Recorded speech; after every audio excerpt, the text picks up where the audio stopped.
Assalamualaikum warahmatullahi wabarakatuh. Di pertemuan kali ini, kita akan bahas mengenai Naive Bayes Classifier. Nah, kita akan kenali dulu apa itu klasifikasi. Klasifikasi merupakan proses pembelajaran suatu fungsi tujuan yang memetakan setiap himpunan atribut X ke satu dari label kelas Y yang didefinisikan sebelumnya. Klasifikasi ini membutuhkan yang namanya training set. Nah, klasifikasi atau dalam proses pembelajaran supervised learning untuk melakukan klasifikasi nih, kita butuh training set ini sebagai data pembelajaran setiap sampel dari training set yang memiliki atribut dan kelas label. Nah, tahapan klasifikasi mulai dari training, dalam proses training, menggunakan algoritma klasifikasi itu menghasilkan sebuah model. Jadi dari pembelajaran yang menggunakan data training untuk Naive Bayes Classifier, nilai probabilitasnya ini dihitung dalam proses pembelajaran. Dan dalam proses kedua yaitu testing, dengan data testing kita akan menguji modelnya menggunakan data testing sehingga kita bisa mengukur tingkat akurasi dari penggunaan algoritma tersebut. Selanjutnya, apa itu Naive Bayes Classifier? Nah, Naive Bayes Classifier ini merupakan metode untuk mengklasifikasi yang berdasarkan dari probabilitas dan teorema Bayesian dengan asumsi bahwa setiap variabel X ini bersifat independen atau bebas. Nah, dan kata lain, Naive Bayes Classifier ini mengasumsikan bahwa keberadaan sebuah atribut atau variabel ini tidak ada kaitannya dengan keberadaan atribut atau variabel yang lain. Karena asumsi atribut tidak saling terkait atau conditionally independent, maka diperoleh rumus Naive Bayes Classifier seperti berikut ini.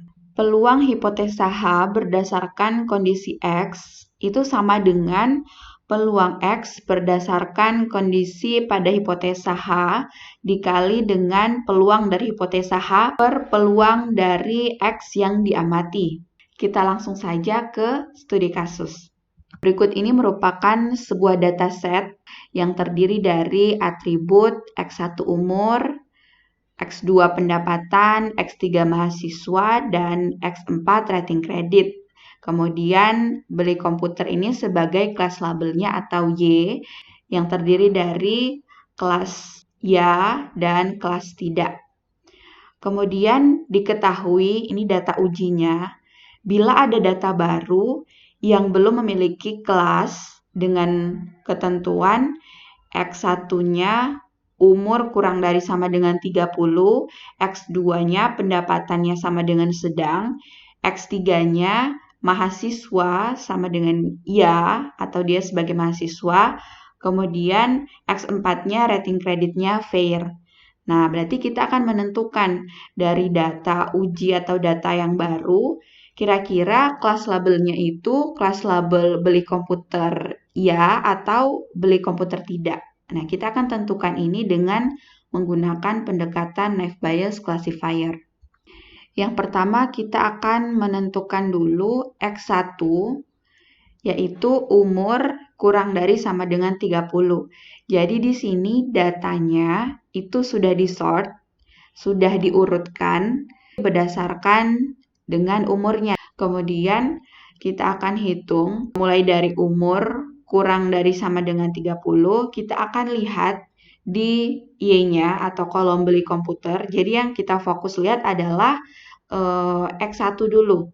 Jadi yang umur dan beli komputer. Kita akan cek di sini yang umur kurang dari sama dengan 30, kemudian yang beli komputer dan tidak beli komputer. Ini sebenarnya sudah diberikan blok warna juga. Kita akan menghitung jumlahnya dari umur yang kurang dari sama dengan 30, itu yang beli komputer ya. Di sini ada 2 orang.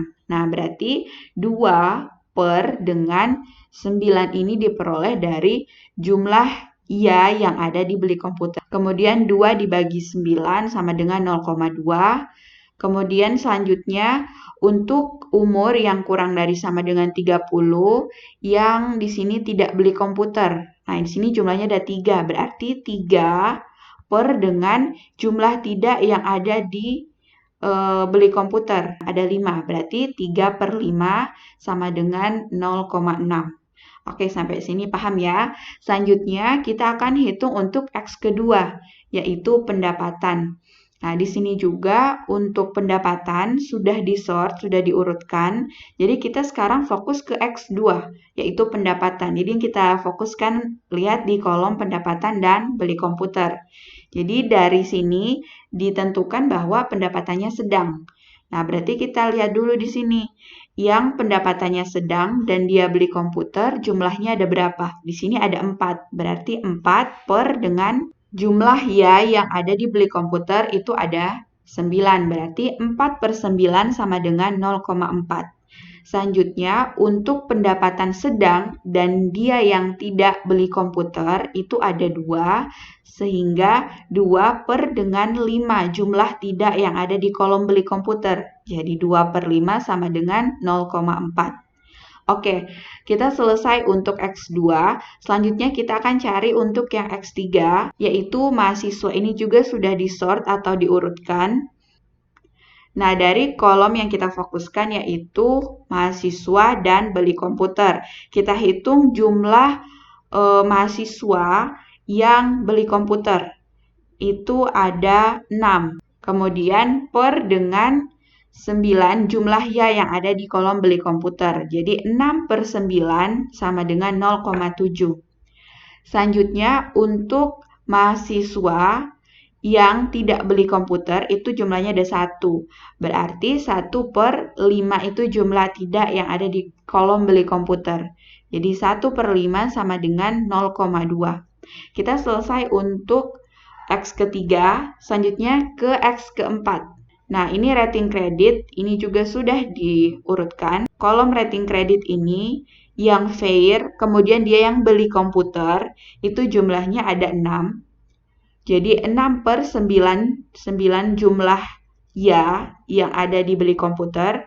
Jadi 6 per 9 sama dengan 0,7. Selanjutnya untuk rating kredit fair yang tidak beli komputer itu ada 2. Jadi 2 per 5. 5 itu jumlah yang tidak yang ada di kolom beli komputer. Sehingga 2 per 5 sama dengan 0,4. Selanjutnya kita akan menghitung total keseluruhan yang ya dan tidak.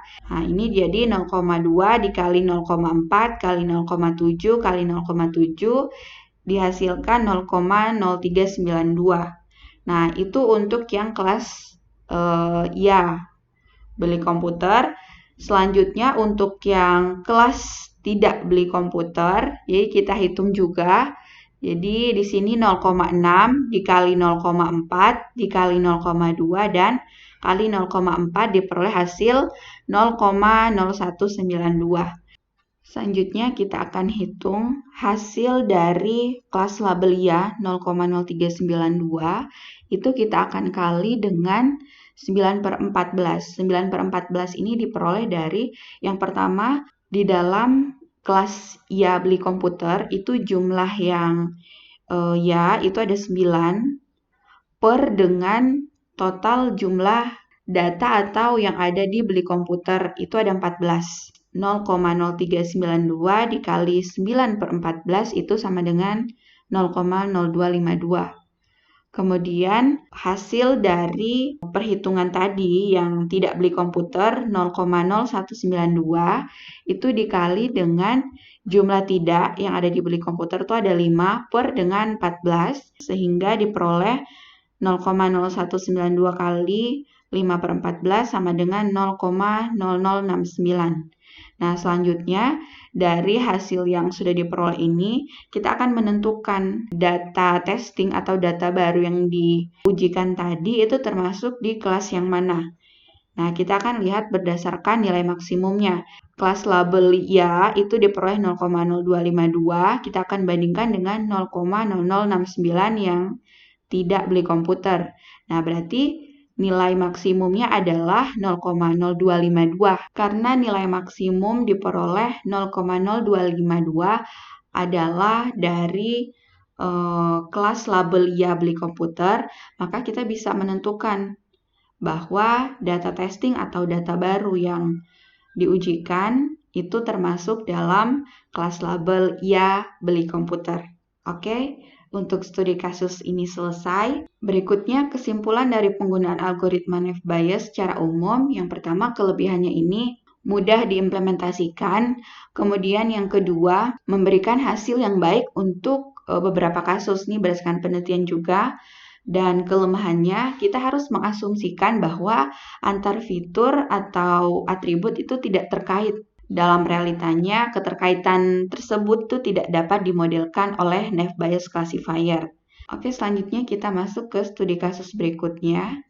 Ini bisa dijadikan sebagai latihan. Nah, diketahui ini ada dataset dengan jumlah data 14 dengan atribut yang pertama X1 outlook, X2-nya temperatur, X3 humidity, kemudian X4-nya windy. Nah, ini kelas labelnya play, no, atau yes.